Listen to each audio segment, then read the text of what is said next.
Mao day ni among sudan karong adlaw. Medyo daghan ni akong giluto kay dili lang ni pang pamahaw hantod pa ni paniudto ug panihapon. Syempre dili jud mawala ning itlog para sa pamahaw. Scrambled egg butangan og daghan nga sibuyas dahon. Mao man gud ni akong ganahan kay mawala jud ang langsa sa itlog. Dili na siya scrambled egg, mura na siya tortang sibuyas dahon. Sibuyas dahon nga ako'y nagtanom gikan na sa akong lataran. Maglaga pud ko og kamote tops isawsaw sa bagoong. Pinalit na ako sa palengke ng bagoong. Bahala na kung asa na gihimo, kung giunsa na paghimo, gitamak-tamakan ba na or ginapala. Wala bitaw ko kakita, importante lami.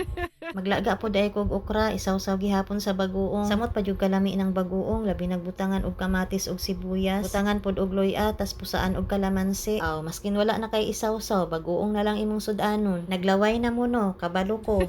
Tas dere, ang puso na pod sa saging akong giasikaso. Hiwa lang na ako nagkaupat, tas gitanggal na ako ng iyahang murag buko. Wala na ako nagpabukal og bagong tubig. Kung asa na ako gilunod ang okra og kamote tops ganiha, dito pod na ako siya gipabukalan. Pabukalan lang siya kadali para lang matanggal ang tago. Kasabang nagabukal diha, nagprepare pod ay ta diri sa atong itlog na maalas. Isarani kabuok, gibutangan lang na akong sibuyas og kamatis, tas gibutangan og sinamakan. After pila ka minutes sa pagbukal sa puso ng saging, pwede na. I-drain lang nato, tas pabugnawon. Kay lisod pod no, imong hiwa-hiwaon perting inita. Unya, og mapaso ra ba sa puto na pod si Ditay.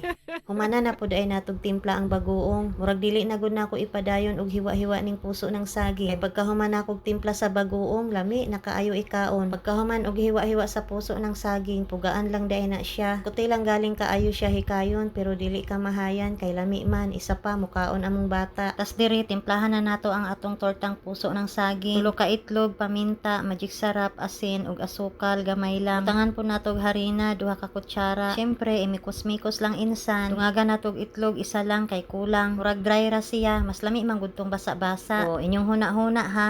Ibutangan po dahil nako crispy fry. Wala lang, nahuna-hunaan lang nako kay murag pampadungag pud siya sa lasa. Kung mag-ingon ani na yang itsura, yang texture, mauna na siya. Tas dire magprito sa ako gamay lang kay akong tilawan. May nang tilawan nato para mabalaan kung lami na ba or kulang. Idungagan lang dahil nako og asin kay murag kulang pa. Tas dire gisugdanan nako lunod ang first batch. Ipangwahing lang na nato kay tagaan nato space ang uban. Medyo baga-baga akong pagkaprito karon. Mas lami daw tong nipis lang kay crunchy. Dugay-dugay na dahil nako napalit ning puso ng saging, mga duha na siguro ka semana. Gataan man jud unta nako ni pero wala ko kapalit og gata. Mas lami man gud unta tong ginataan kay dili na mo gamit og mantika. Tas dire gilunod na nato atong second batch. Maulang gihapon, baga lang gihapon siya. Pero okay na na, bahalag dili crunchy, importante lami. Unsaon man na nimong crunchy, unya walay lasa. Masawayan na lang jud ko sa akong mga sakop.